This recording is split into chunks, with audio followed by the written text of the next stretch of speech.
السلام عليكم ورحمة الله تعالى وبركاته. مرحبا بالجميع، فيديو جديد، وصفة جديدة على قناة كويزين ان بي. في الفيديو ديال اليوم غنشارك معكم واحد الكيكة اللي كتجي رائعة، اسفنجية، مذاق رائع، قوام رائع، تجي بحال مسقية من الداخل. الشكل ديالها رائع، المذاق ديالها رائع، المكونات اللي هي بسيطة.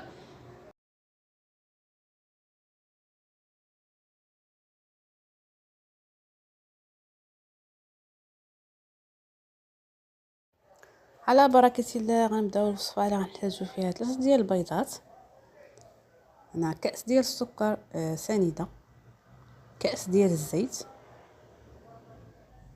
كأس ديال الماء كيكون سخون، يعني سخون ماشي غالي غليان، ولكن كيكون سخون.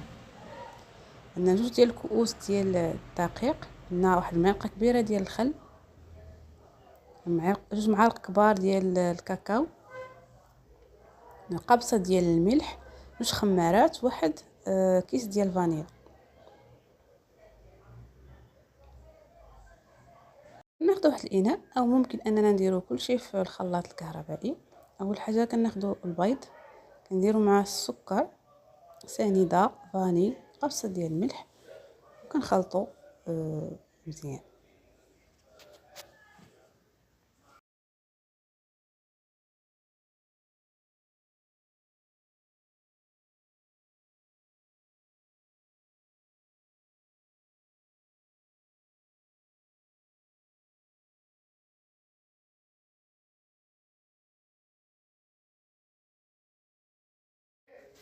كنزيدوا كأس ديال الزيت، كنخلطوا مزيان حتى يندمجوا العناصر مزيان.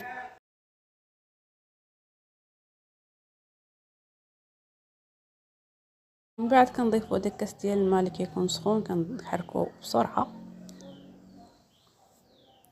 كنضيفوا الكاكاو، 2 معالق كبار ديال الكاكاو، كاكاو مر.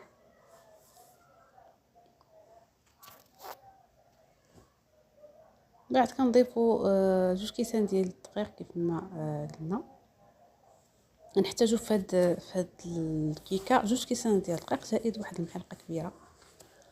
نحتاجو ايضا 2 ديال الاكياس ديال الخميره الحلويات، وكنخلطو مزيان حتى نحصلوا على واحد الخليط متجانس.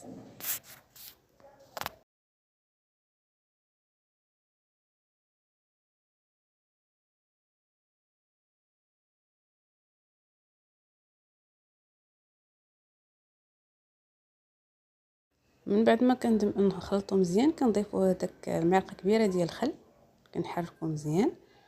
من بعد كناخذوا واحد المول هنا خديت مول اللي هو طويل على هذا الشكل، نديروه كندهنوه بشويه ديال الزبده والدقيق، كنحاول انا ندهنوه مزيان.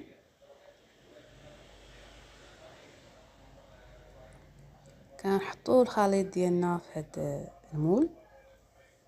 من بعد كنضيفوا الحبيبات ديال الشوكولات. بالنسبه لهاد الحبيبات ديال الشوكولات فهو اختياريه. كيف ما قلت لكم في الاول، ضروري ان المول يكون مدهون مزيان، لان هاد الكيكه خفيفه، فهاد الشوكولات او الكوكيز غينزل تحت،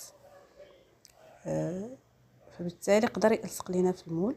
فمن الاحسن اننا ندهنو مزيان الكيكه ديالنا. المول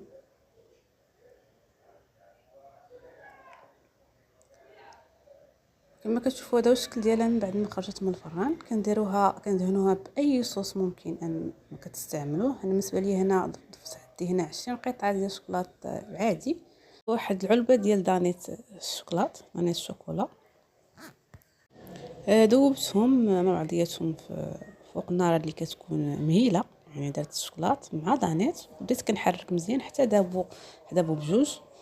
من بعد ما كندهنوا هاد الكيكه ديالنا بالشوكولات، كنديروا فوق منها كنزينوها اما بالكوك او بكاوكاو مهرمش او بلوز ايفيلي على حسب الاختيار ديالكم.